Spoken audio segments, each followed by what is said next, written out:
All right, let's talk about a skill that is, seriously, the secret weapon behind every great idea, every successful business, basically every solution that actually works. We're diving into the power of listening, and specifically, how you can master empathy interviews. Have you ever wondered about this?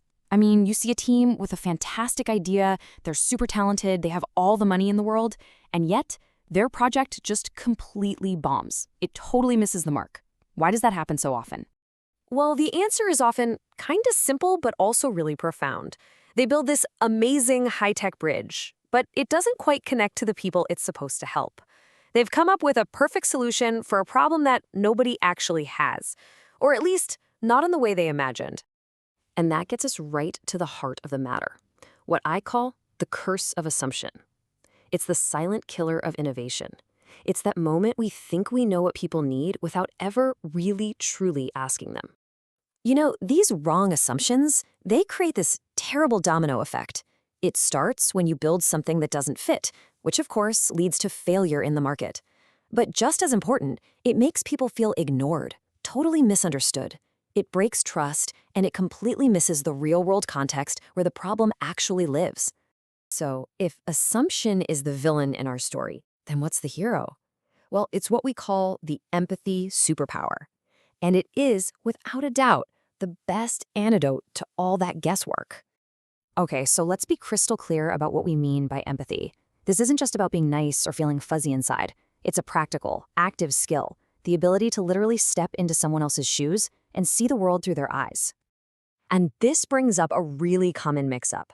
Empathy is not about pity. It's not about feeling sorry for someone.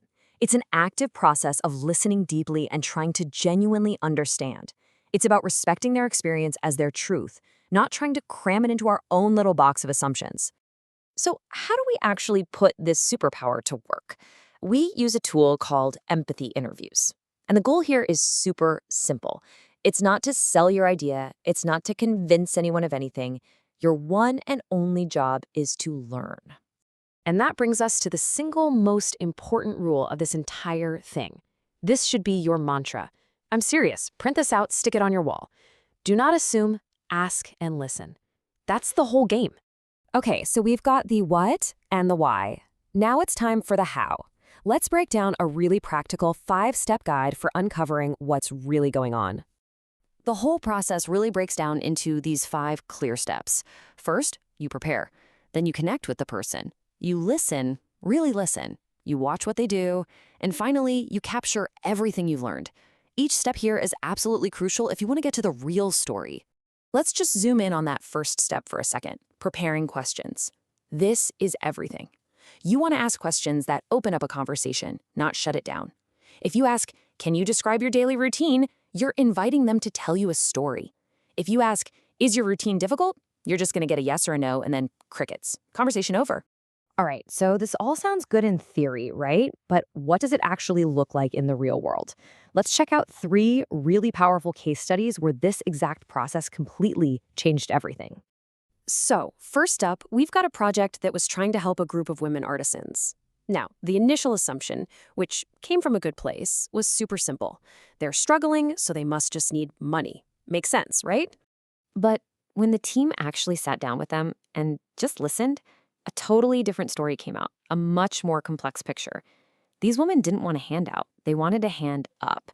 They needed ways to get to markets to sell their goods. They needed help figuring out fair pricing.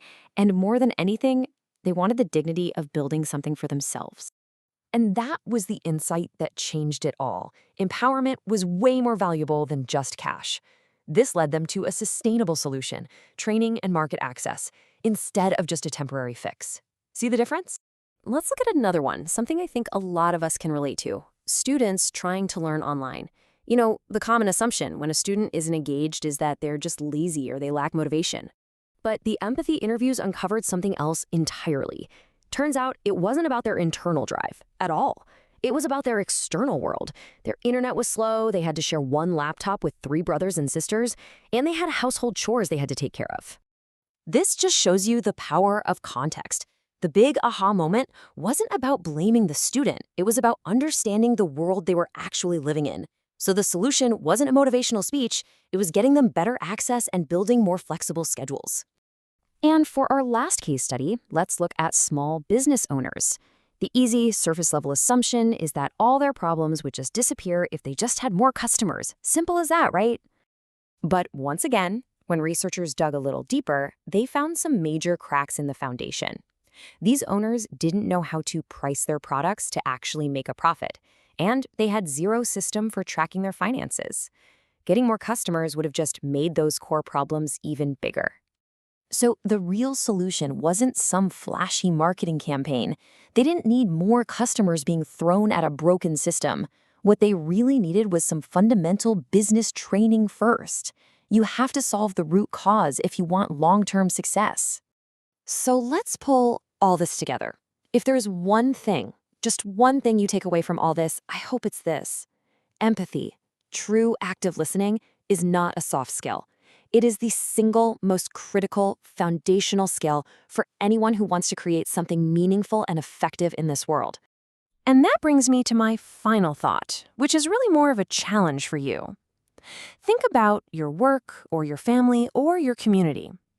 What is one assumption you're holding on to right now that you could test this week simply by asking a good question and then truly, deeply listening to the answer?